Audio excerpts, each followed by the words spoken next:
जेठ का महीना और आग उगलता हुआ सूरज। ऐसे गर्म मौसम में रमेश जी आंगन में रखी हुई चारपाई पर लेटे हुए थे। पसीने से तरबतर आसमान की ओर निहारते हुए वे अपनी स्वर्गवासी पत्नी को याद करते हुए लगातार आंसू बहाए जा रहे थे।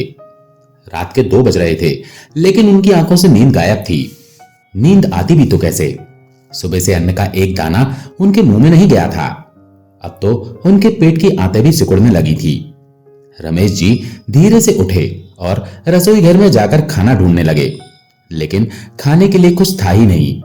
फिर थोड़ा सा दूध पीने की इच्छा से उन्होंने फ्रिज खोला तो दूध का बर्तन भी खाली पड़ा था।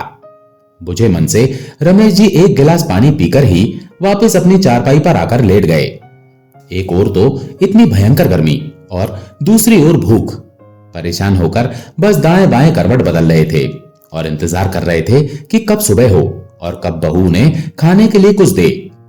रमेश जी के कमरे में पंखा नहीं लगा था, जिस कारण वो आंगन में चारपाई पर सोते थे। वहीं दूसरी ओर उनके बेटा बहू अपने कमरे में एसी चलाकर सुकून से सो रहे थे। कल रात को बेटा बहू संजीव और सरिता दोनों शादी में गए हुए थे और रात को वहीं से डिनर करके घर लौटे थे। रमेश जी के लिए उनकी बहू ने सुबह की बची 2 बासी रोटियां रख दी थी और अपने ससुर से ये कहकर चली गई कि चाय बनाकर उनके साथ वो रोटियां खा लेना। अक्सर ऐसा ही होता था। उनकी बहू सरिता रात की बची हुई रोटियां रमेश जी को खाने में दे जाया करती थी और अब तो रमेश जी को इसकी आदत भी पड़ चुकी थी। बहू के कहने पर उन्होंने चुपचाप हाँ में सिर हिला दिया और बेटा बहू शादी की दावत खाने चले गए। रात के समय जब रमेश जी को भूख लगी तो खाना लेने के लिए वो रसोई में गए, लेकिन जैसे ही उन्होंने डिब्बा खोला तो देखा कि रोटी में से बदबू आ रही थी, लेकिन बहुत जोरों की भूख लग रही थी। उन्होंने इधर उधर नजर दौड़ाई तो खाने को कुछ नहीं दिखा। रात के करीब 12 बजे बेटा बहू शादी से घर वापस लौटे, लेकिन रमेश जी की इतनी हिम्मत नहीं हो रही थी कि वो अपनी बहू को इस समय खाना बनाने को कहें। इसीलिए वे चुपचाप अपनी चारपाई पर लेटे रहे और बेटा बहू अपने कमरे में सोने चले गए। लेकिन जैसे जैसे रात बीत रही थी, रमेश जी की भूख भी बढ़ती जा रही थी। भूख से तड़पते हुए उनकी आंख लग गई। सुबह कुकर की सीटी बजने के साथ उनकी आंख खुली। चारपाई से उठकर देखा तो उनकी बहू सरिता रसोई घर में खाना बना रही थी। खाने की खुशबू से रमेश जी की भूख और भी तेज हो गई। दिल को एक संतुष्टि भी मिली कि चलो अब थोड़ी ही देर में स्वादिष्ट खाना खाने को मिलेगा। ये सोच ही रहे थे कि उसी समय उनके कानों में कड़कती हुई जोरदार आवाज आई और वे अंदर तक कांप गए। कितनी देर लगा दी आपने उठने में? इतनी देर तक भी कोई सोता है क्या? रमेश जी ने अपनी बहू की ओर देखा तो गर्म चाय का प्याला रमेश जी के हाथ में थमाते हुए बोली, जल्दी से चाय पीजिए और घर के काम में मेरी मदद करवाइए। 2 दिन के मैले कपड़े पड़े हैं, उन्हें धो दीजिए और छत पर सूखने डाल दीजिए। और जब ये काम हो जाए तो सारे घर का झाड़ू पोछा भी करना है। और हाँ, जरा तेजी से हाथ चलाना, घर पर मेरे मायके वाले आने वाले हैं, इसलिए मैं खाना तैयार कर रही हूं। उनके आने से पहले सारा काम निपट जाना चाहिए। एक के बाद एक बहू बातें बोलती जा रही थी, लेकिन रात से भूखे रमेश जी बहू के आगे अपना मुंह तक नहीं खोल पाए। एक कप चाय पीकर ही अपने आप को दिलासा दिया और बाथरूम में रखे कपड़े धोने के लिए चले गए। बुढ़ापे और कमजोरी के कारण उनसे इतना काम नहीं किया जाता था, परंतु वो मजबूर थे। सारा काम करने के बाद रमेश जी हाँफते हुए अपनी बहू के पास आए और बोले, बहू, घर का सारा काम मैंने कर दिया है। अब मुझे बहुत जोर से भूख लगी है, रात से कुछ नहीं खाया। रात को जो रोटियां तुम खाने के लिए रखकर गई थी, सुबह से बनी होने के कारण उन रोटियों में से बदबू आ रही थी, इसीलिए मैं उन रोटियों को नहीं खा पाया। तभी बहू तपाक से बोली, अच्छा, आप कहना क्या चाहते हैं? क्या मैं आपको बासी रोटियां देती हूं? हे भगवान, अब ये इल्जाम लगाना भी बाकी रह गया था मुझ पर। शर्म नहीं आती आपको ऐसा झूठ बोलते हुए? मेरी एक बात कान खोलकर सुन लीजिए, जब तक मेरे मायके वाले आकर खाना नहीं खा लेते तब तक मैं आपको कुछ नहीं देने वाली। अरे अगर खाना कम पड़ गया तो? अगर कुछ बच गया तो मैं आपको बाद में दे दूंगी। अब यहां मेरे सर पर मत खड़े रहिए। ऐसा कहते हुए सरिता ने रमेश जी के हाथ में बिस्कुट का पैकेट थमाया और बोली, अपने कमरे में जाकर इसे खा लेना और जब तक मेरे मायके वाले आकर चले नहीं जाते तब तक वहीं बैठे रहना। यहां इधर उधर घूमने की कोई जरूरत नहीं है। और हां, आंगन में से अपनी चारपाई भी उठा लीजिए, मेरे घर को कबाड़ खाना बनाकर रखा हुआ है। रमेश जी का एक मन तो हुआ कि अपनी बहू की कड़वी बातों का मुंह तोड़ जवाब दें, लेकिन फिर ये सोचकर चुप रह गए कि बेटे के आते ही बहू हंगामा खड़ा कर देगी और बेटा संजीव भी बहू की बातों में आकर फिर से उन्हें वृद्धाश्रम छोड़कर आने की धमकी देने लगेगा। जब से बेटे की शादी की है उसे अपने बूढ़े बाप की तकलीफें नजर कहां आती हैं। वो तो सिर्फ अपनी पत्नी की ही बातें सुनता है। इसलिए रमेश जी ने चुपचाप चारपाई उठाकर अपने कमरे में रख दी और वहीं आकर बैठ गए। सोचने लगे कि कितने मंदिरों में माथा टेका था, कितनी मन्नतें मांगी थी, तब जाकर हमारा बेटा संजीव हमें मिला था। और हम लोग तो यही सोचते थे कि बुढ़ापे में हमारा बेटा हमारी लाठी बनेगा, लेकिन उसे अपनी पत्नी के अलावा ना तो कुछ दिखाई देता है और ना ही उसकी बातों के अलावा कुछ सुनाई देता है। कभी एक पल भी निकालकर मेरे पास बैठकर इतना तक नहीं पूछता कि पिताजी आपकी तबीयत कैसी है, खाना खाया या नहीं। अब तो जब भी मुंह से कुछ बोलता है बस आग ही उगलता है। बेटा बहू जब भी मुझसे बात करते हैं तो ऐसा लगता है कि जैसे अभी मुझे खा जाएंगे। क्या कुछ नहीं किया मैंने अपने बेटे के लिए। अरे था ही क्या मेरे पास, सिर्फ 2 कमरों का घर और एक छोटी सी खिलौनों की दुकान। लेकिन मैंने सोच लिया था कि मैं अपने बेटे के लिए एक बड़ा कारोबार खड़ा करूंगा। इसलिए उसके होने के बाद मैंने दुगनी मेहनत की और लगातार 10 साल की मेहनत से एक छोटी सी दुकान शोरूम में बदल ली। उसके लिए बड़ा सा घर बनवाया, व्यापार की एक एक बारीकी उसे सिखाई, जिसके कारण आज संजीव एक अच्छा व्यापारी बना बैठा है। और तो और उसकी पसंद की लड़की से उसकी शादी भी करवा दी। बहू घर में आ गई, सब कुछ कितने अच्छे से चल रहा था। मेरी पत्नी शारदा भी कितनी खुश थी। शारदा जब तक जिंदा थी सब कुछ ठीक था, लेकिन अचानक उसे डेंगू बुखार हुआ और लाख कोशिशों के बावजूद शारदा मुझे छोड़कर चली गई। जब तक शारदा मेरे साथ थी तब तक मैं इस घर का मुखिया हुआ करता था। बेटा बहू कितना मान देते थे मुझे, खाने पीने की कोई दिक्कत नहीं थी। मैं दुकान संभालता था और मेरी पत्नी अपनी बहू के साथ घर के सारे काम संभाल लेती थी। लेकिन उसके जाने के बाद मेरी तो दुनिया ही उजड़ गई। मैं तो जैसे बेटा बहू पर बोझ बन गया। धीरे धीरे बेटे ने दुकान पर कब्जा किया और बहू ने पूरे घर पर कब्जा कर लिया और मुझे एक कमरे तक सीमित कर दिया। अपने ही घर में मैं कहीं आ जा नहीं सकता हूं। कुछ दिनों के लिए मेरी तबीयत क्या खराब हुई, बेटे ने तो मुझे दुकान पर बैठने से ही मना कर दिया, ये कहकर कि आप बूढ़े हो गए हैं, तबीयत खराब हो जाएगी तो कौन संभालेगा। अब दुकान पर आपकी कोई जरूरत नहीं है, दुकान में बहुत अच्छे से संभाल सकता हूं। ऐसा कहकर उसने दुकान पर कब्जा जमा लिया। जेब में कुछ रुपए होते तो बाहर से ही खाने को कुछ खरीद लेता, लेकिन बेटा मुझे 1 रुपया तक नहीं देता और बहू खाने को कुछ नहीं देती। सोचते सोचते रमेश जी फूट फूट कर रोने लगे। रमेश जी की पत्नी शारदा को गुजरे हुए 10 साल बीत चुके थे और बेटे बहू का रवैया दिन प्रतिदिन खराब होता जा रहा था। अब तो उन्हें 2 वक्त की रोटी भी बहुत मुश्किल से मिल पाती थी। रमेश जी के बेटे ने उन्हें बूढ़ा करार देकर दुकान आने से तो मना कर दिया, लेकिन बहू अपने बूढ़े ससुर से घर के सारे काम करवाने लगी। घर की साफ सफाई, झूठे बर्तन और कपड़े तक उनकी बहू उनसे धुलवा लेती है और यदि वे कुछ कहते हैं तो घर में कलह शुरू कर देती है। और इसी कलेश की वजह से रमेश जी आज तक चुप रहे।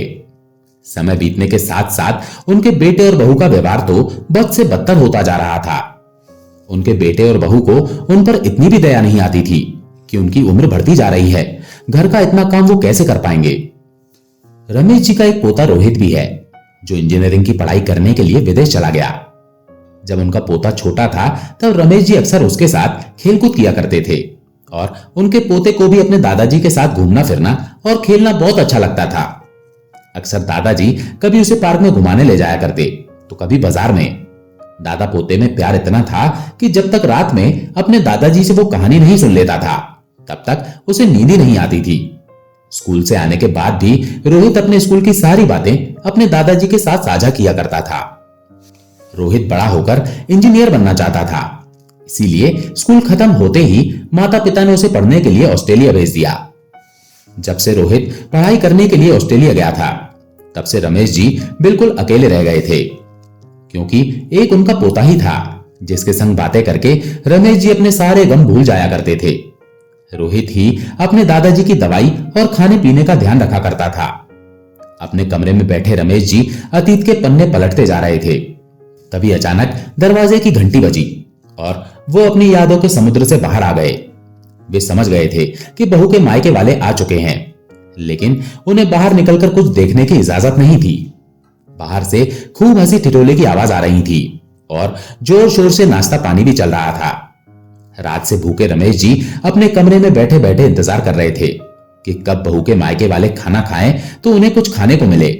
बहू के मायके वालों को आए कई घंटे हो चुके थे। सब लोगों के लिए डाइनिंग टेबल पर खाना लगाया गया और सब उंगलियां चाट चाट कर खाने लगे। उधर रमेश जी पानी पीकर अपनी भूख मिटाने की नाकाम कोशिश कर रहे थे। अब तो पानी भी खत्म हो चुका था, इसलिए पानी लेने के लिए जैसे ही वो अपने कमरे से बाहर रसोई में गए, तभी रसोई में खड़ी बहू की मां बहू से बोली, अरे सरिता, तू अपने ससुर से भी कुछ कामकाज करवाती है या नहीं, या दिन भर पड़े पड़े खाते ही रहते हैं? नहीं मां, आप भी कैसी बातें करती हैं, अब ये बूढ़े हो चुके हैं, ज्यादा नहीं लेकिन थोड़ा बहुत कामकाज तो करवा ही लेती हूं। बैठे बैठे मुफ्त में खाना थोड़ी खिलाऊंगी। बातें करते हुए दोनों हंसने लगी और बाहर चली गई। रमेश जी रसोई में खड़े खड़े अपनी बहू और समधन की बातें सुन रहे थे। उनके शब्द रमेश जी के दिल में तीर की तरह चुभ रहे थे और आंखों से आंसू बहते जा रहे थे। मनी मन सोच रहे थे कि दिल तो करता है अभी बोल दूं कि मैं तुम लोगों की कमाई नहीं खा रहा, ये दुकान, ये बड़ा सा घर, सब कुछ मेरा खरीदा हुआ है। सोचते सोचते रमेश जी के हाथों से पानी का गिलास गिर गया और रसोई घर में चारों तरफ पानी फैल गया।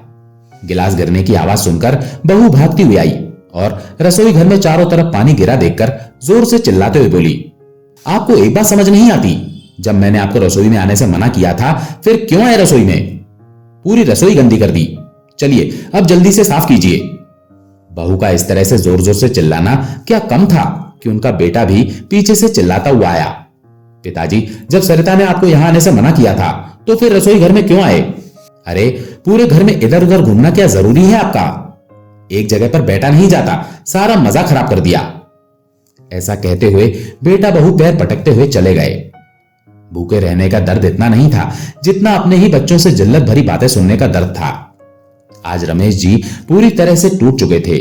भरी आंखें लिए कांपते हाथों से उन्होंने रसोई साफ की और नजरें झुकाए अपने कमरे में चले गए और अपनी किस्मत पर फूट फूट कर रोने लगे।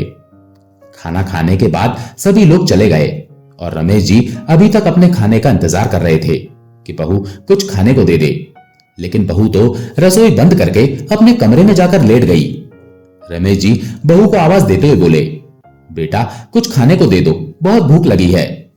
तो बेटा बहू दोनों ही गुस्से में चिल्लाते हुए बोले, मेहमानों के सामने हमारी बेइज्जती कर दी, आज आपको खाने को कुछ नहीं मिलेगा। अगर इस घर में रहना है तो तमीज से रहो, नहीं तो इस घर से निकल जाओ, हमें आपकी कोई जरूरत नहीं है। अपने बेटे की ये बात सुनकर रमेश जी अंदर तक पूरी तरह से टूट चुके थे। उन्हें समझ में नहीं आ रहा था कि क्या करें, कहां जाएं, लेकिन अब यह अपमान भी उनकी बर्दाश्त से बाहर हो रहा था। बैठे बैठे उन्हें कुछ याद आया और उन्होंने अपना संदूक खोला। संदूक में उनके पुराने पर्स में कुछ पैसे रखे थे। वो पैसे निकालकर उन्होंने अपनी जेब में डाले और अपनी छड़ी उठाकर बाहर की ओर चल दिए। बेटे बहू ने उन्हें जाते हुए देखा, लेकिन किसी ने रोककर इतना नहीं पूछा कि पिताजी कहां जा रहे हैं। रमेश जी की जेब में कुल मिलाकर 100 रुपए पड़े थे। चलते हुए वो सोचते जा रहे थे कि इन 100 रुपयों से वे क्या कर सकते हैं। भूख भी बड़ी जोरों से लगी थी, इसलिए उन्होंने सबसे पहले 50 रुपए में एक छोटे से ढाबे पर खाना खाया और पेट की भूख शांत की। रमेश जी शुरू से ही एक सफल व्यापारी थे। वो बूढ़े जरूर हो चुके थे, लेकिन दिमाग अब भी बिजनेसमैन वाला ही था। बाकी बचे 50 रुपए हाथ में लेकर सोचने लगे कि ऐसा क्या किया जाए जिससे भूखे पेट ना सोना पड़े। बहुत सोच विचार करने के बाद उन्होंने बचे हुए पैसों से कुछ चिप्स के पैकेट खरीदे और एयरपोर्ट के बाहर जाकर आने जाने वालों को चिप्स बेचने के लिए खड़े हो गए। काफी देर तक चिप्स खरीदने के लिए कोई नहीं आया। गर्मी में खड़े खड़े वो पसीने से भीग रहे थे, लेकिन फिर भी उन्होंने हौसला बनाए रखा। धीरे धीरे उनके चिप्स के पैकेट बिकने लगे और शाम होने तक सारे चिप्स के पैकेट बिक गए और उन्हें 50 रुपए का फायदा भी हो गया। रात होने को थी तो घर लौटते हुए उन्होंने रास्ते में ढाबे से खाना खाया, क्योंकि उन्हें पता था कि घर पर बहू तो खाने को कुछ देने वाली नहीं है।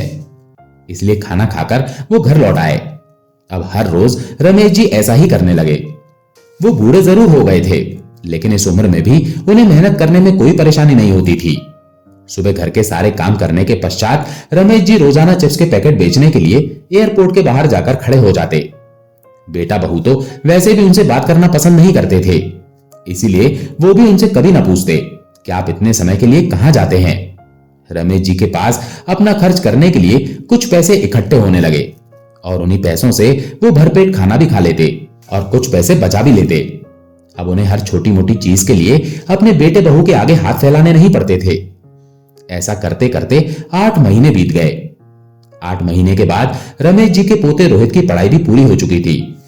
अब वो अपनी मम्मी पापा और दादाजी को सरप्राइज देने के लिए इंडिया वापस आ रहा था। फ्लाइट में बैठे बैठे मन ही मन सोच रहा था कि मुझे अचानक अपने सामने देखकर मेरे मम्मी पापा कितने खुश हो जाएंगे और दादाजी तो मुझे गले से लगा लेंगे। आखिर इतने सालों बाद वो अपने बेस्ट फ्रेंड से मिलेंगे। रोहित के साथ उसका एक दोस्त भी इंडिया वापस आ रहा था। दोनों दोस्त आपस में बैठकर बातें कर रहे थे। रोहित अपने दोस्त को अपने दादाजी के बारे में बता रहा था कि कैसे उसके विदेश जाने की बात सुनते ही उसके दादाजी की आंखों में आंसू आ गए थे और आज उसे अचानक अपने सामने देखकर उसके दादाजी की खुशी का तो ठिकाना ही नहीं रहेगा। जैसे ही रोहित अपने दोस्त के साथ एयरपोर्ट से बाहर निकला तो वहीं गेट के बाहर उसके दादाजी दिख गए। वो वहां बहुत से चिप्स के पैकेट हाथ में लिए बेच रहे थे और रह रहकर अपने रुमाल से अपना पसीना भी पोंछ रहे थे। उसी समय रोहित के दोस्त ने उससे कहा, रोहित ये तो तुम्हारे दादाजी लग रहे हैं। वे दोनों रमेश जी के नजदीक गए। देखा तो दोनों की आंखें फटी की फटी रह गई, क्योंकि वो सचमुच उसके दादाजी ही थे। दादाजी आने जाने वाले लोगों को बुलाकर चिप्स के पैकेट खरीदने की गुजारिश कर रहे थे। जैसे ही रोहित उनके पास गया तो बिना देखे ही उन्होंने उससे बोला, ये चिप्स के पैकेट खरीद लो बेटा, बताओ कौन सा चाहिए। रोहित की आंखों से झरझर आंसू बहने लगे। भरे गले से वो बोला, मुझे तो बस मेरे दादाजी चाहिए। अपने पोते की आवाज सुनकर रमेश जी ने जैसे ही नजरें उठाई तो सामने उनका पोता खड़ा था। दोनों दादा पोता एक दूसरे से खूब कसकर गले मिले और फूट फूट कर रोने लगे। पास में खड़ा रोहित का दोस्त भी ये सारा नजारा देख रहा था। उसकी आंखों से भी आंसू बह निकले। फिर रोहित ने अपने दादाजी की ओर गौर से देखा। वो पहले से बहुत ज्यादा कमजोर हो चुके थे। उनके चेहरे को देखते ही वो समझ गया कि उन पर वेदनाओं के पहाड़ टूट पड़े हैं। उसने भरे गले से पूछा, दादाजी आप यहां ऐसी हालत में चिप्स क्यों बेच रहे हैं? इस उम्र में तो आपको आराम करना चाहिए। अब आपको चिप्स बेचने की क्या जरूरत पड़ गई? और मम्मी पापा कहां हैं? क्या उन्होंने आपको ये सब करने से मना नहीं किया? देखिए तो कितनी तेज गर्मी पड़ रही है और आप पसीने से पूरी तरह भीग चुके हैं। अगर आपको कुछ हो जाता तो मेरा क्या होता? पहले ही मैं अपनी दादी को खो चुका हूं। आज इतने दिनों बाद अपने पोते के मुंह से अपनेपन और प्यार भरे शब्द सुनकर रमेश जी फूट फूट कर रोने लगे। जैसे ही रमेश जी ने अपने पोते को अपने ऊपर हुए अत्याचारों के बारे में सब कुछ बताया तो रोहित के पैरों तले जमीन खिसक गई। उसका सिर चकराने लगा।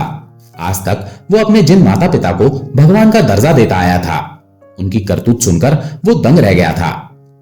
इंसान के वेश में कोई शैतानों वाली हरकत भी कर सकता है। उसे ये बात मालूम नहीं थी, लेकिन अब उसने ठान लिया था कि जिन लोगों ने उसके दादाजी के साथ जानवरों से भी बदतर सलूक किया है, उन्हें वो सबक सिखाकर रहेगा। लेकिन उससे पहले वो अपने दादाजी को एक बढ़िया से होटल में लेकर गया और वहां पर उन्हें स्वादिष्ट खाना खिलाया और उसके बाद उस होटल में उनके लिए एक आरामदायक कमरा बुक करवा दिया और उनकी सभी जरूरत की चीजें उनके पास रखवा दी। थोड़ी देर उनके साथ समय बिताया और फिर बोला, दादाजी आप यहां आराम से रहिए, मैं बीच बीच में आकर आपसे मिलता रहूंगा। आपके लिए खाना वेटर आकर आपके कमरे में देकर जाएंगे। आपको कहीं जाने की जरूरत नहीं होगी। ऐसा कहकर रोहित अपने घर की ओर चल दिया। जैसे ही रोहित घर पहुंचा तो उसे अपने सामने खड़ा देखकर उसकी मां बहुत खुश हो गई और बोली, अरे बेटा तुमने बताया नहीं कि तुम भारत वापस आ रहे हो। हमें बताते तो हम तुम्हारे स्वागत की अच्छी तैयारी करके रखते।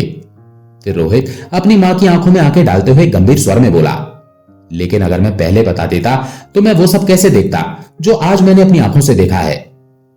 तभी सरिता जल्दी से अपने पति को आवाज लगाते हुए बोली, अजी देखिए तो हमारा बेटा आया है, कुछ ही सालों में कितना बड़ा हो गया है।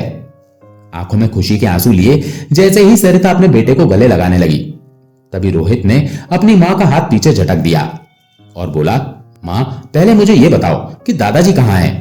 वो घर में नजर क्यों नहीं आ रहे? ऐसा कहते हुए वो अपने दादाजी के कमरे में चला गया, लेकिन दादाजी वहां नहीं थे। ये उसे भी मालूम था। वो बस अपने माता पिता के सामने नाटक कर रहा था। तभी सरिता घबराई सी उसके पीछे पीछे आ गई और फीकी सी हंसी लिए बोली, अरे बेटा, तुझे तो मालूम है तेरे दादाजी कुछ काम धाम तो करते नहीं हैं, बस सारा दिन खाते पीते रहते हैं और अपने कमरे में पड़े पड़े बोर होते रहते हैं। इसीलिए हमने ही उन्हें कहा था कि कभी कभार बाहर भी चले जाया करो, नहीं तो हड्डियां जाम हो जाएंगी। अपनी मां के मुंह से ऐसी बातें सुनकर रोहित की हैरानी का ठिकाना ना रहा। सुबह से रात हो चुकी थी, लेकिन रमेश जी अभी तक घर नहीं लौटे थे। तब रोहित ने अपने पिता से पूछा, पापा, दादाजी अभी तक घर क्यों नहीं लौटे? क्या आपको उन्होंने कुछ नहीं बताया कि वो कहां जा रहे हैं? अरे बेटा, कभी कभी तेरे दादाजी अपने दोस्त के घर चले जाते हैं तो वहीं पर 1-2 दिन लगा लेते हैं। चिंता करने की जरूरत नहीं है, रात बहुत हो चुकी है, अब तुम अपने कमरे में जाकर सो जाओ। अगले दिन सुबह रोहित तैयार होकर अपने दादाजी से मिलने होटल निकल गया और वहीं बैठकर उनके साथ खाना खाया और अपने दादाजी को हिम्मत देते हुए बोला, दादाजी आप बिल्कुल फिक्र मत कीजिए, जल्दी ही सब ठीक हो जाएगा। उसके बाद वो अपने दादाजी को लेकर घर पहुंचा तो उनके बेटा बहू उन दोनों को एक साथ देखकर हक्के बक्के रह गए। तभी सरिता ने हड़बड़ाते हुए अपने बेटे से पूछा, अरे बेटा, तुम्हें दादाजी कहां मिले? तो रोहित अपने चेहरे पर नफरत लिए अपनी मां की ओर देखते हुए बोला, आपने तो मुझे सही ढंग से बताया नहीं कि दादाजी कहां गए हैं, लेकिन मैंने अपने दादाजी को ढूंढ ही लिया। बेटे की बात सुनकर दोनों माता पिता उससे नजरें चुराने लगे तो रोहित बोला, शर्म आती है मुझे आप दोनों को अपना माता पिता कहते हुए। कितने एहसान फरामोश लोग हैं आप, झूठ पर झूठ बोलते जा रहे थे। क्या आप जानते हैं कि कल मैंने एयरपोर्ट के बाहर अपने दादाजी को चिप्स के पैकेट बेचते हुए देखा? अगर मैंने ये सब ना देखा होता तो मेरे सामने आपकी असलियत आती ही ना। अरे कहा जाता है कि महिलाएं नरम दिल की होती हैं, लेकिन आप एक औरत होकर अपने पिता समान इंसान के साथ ऐसा कैसे कर सकती हैं? और पापा, आप अपने पिता को सताकर तो आपको नरक में भी जगह नहीं मिलेगी। एक बेटा होते हुए आप अपने बूढ़े पिता की तकलीफ नहीं समझ पाए। कल को अगर यही सलूक मैं आप दोनों के साथ करूं तो आपको कैसा लगेगा? और आप शायद ये भूल गए थे कि ये बड़ा सा घर और दुकान जिस पर आप कब्जा करके बैठे हो वो सब मेरे दादाजी की है। और अपने उन्हीं पिता को आपने रात की बची सूखी रोटियां खिलाई, उनके कमरे में एक पंखा तक नहीं लगवाया। अरे ऐसा व्यवहार तो कोई अपने घर के नौकर के साथ भी नहीं करता, जैसा आपने अपने पिता के साथ किया है। इस बात की सजा तो आपको मिलनी ही चाहिए। उसी समय पुलिस इंस्पेक्टर घर पहुंच गए। तभी रोहित बोला, यहां आने से पहले हमने आप दोनों के खिलाफ पुलिस स्टेशन में रिपोर्ट दर्ज करवा दी थी। इंस्पेक्टर को देखते ही संजीव और सरिता पिता के सामने हाथ जोड़कर खड़े हो गए। हमें माफ कर दीजिए पिताजी, हमसे बहुत बड़ी गलती हो गई, आइंदा ऐसा कभी नहीं होगा। उसी समय एक जोरदार चांटे की आवाज आई और अपने गाल पर पड़े तमाचे के कारण संजीव जमीन पर गिर गया। तभी रमेश जी बोले, अरे ऐसी औलाद से तो बे औलाद रहना ज्यादा बेहतर था। इन दोनों को ले जाइए इंस्पेक्टर साहब। पिता के मुंह से बात सुनते ही वे दोनों माफी के लिए गिड़गिड़ाने लगे। जैसे ही पुलिस वाले उन्हें जबरदस्ती बाहर की ओर ले जाने लगे, तभी रमेश जी ने देखा कि उनके पोते की आंखों में आंसू थे। उसी समय वे बोले, इंस्पेक्टर साहब, मैं अपनी कंप्लेंट वापस लेता हूं, इन दोनों को छोड़ दीजिए। इंस्पेक्टर ने संजीव और सरिता को चेतावनी देते हुए कहा, बुढ़ापा तो सभी को आना है। आज आपके पिताजी बूढ़े हैं, कल आप लोग भी बूढ़े होंगे और जैसा आप करेंगे वैसा ही आपको मिलेगा। ये बात हमेशा याद रखना। इतना कहकर इंस्पेक्टर साहब चले गए और रोहित अपने दादाजी के गले लग पड़ा। उस दिन के बाद से रमेश जी के बेटा बहू उनका खूब अच्छे से ख्याल रखने लगे। उनकी हर छोटी से छोटी जरूरत और खाने पीने का ध्यान वो बहुत अच्छे से रख रहे थे। अब रमेश जी अपने घर पर बहुत शांति से रहते और हर पल अपने पोते को दिल से आशीर्वाद देते। तो दोस्तों, आपको ये कहानी कैसी लगी? लाइक और कमेंट करके जरूर बताएं। अच्छी लगी हो तो लाइक करें और चैनल को सब्सक्राइब करना बिल्कुल ना भूलें। मिलते हैं एक नई कहानी के साथ। आपका बहुत बहुत धन्यवाद।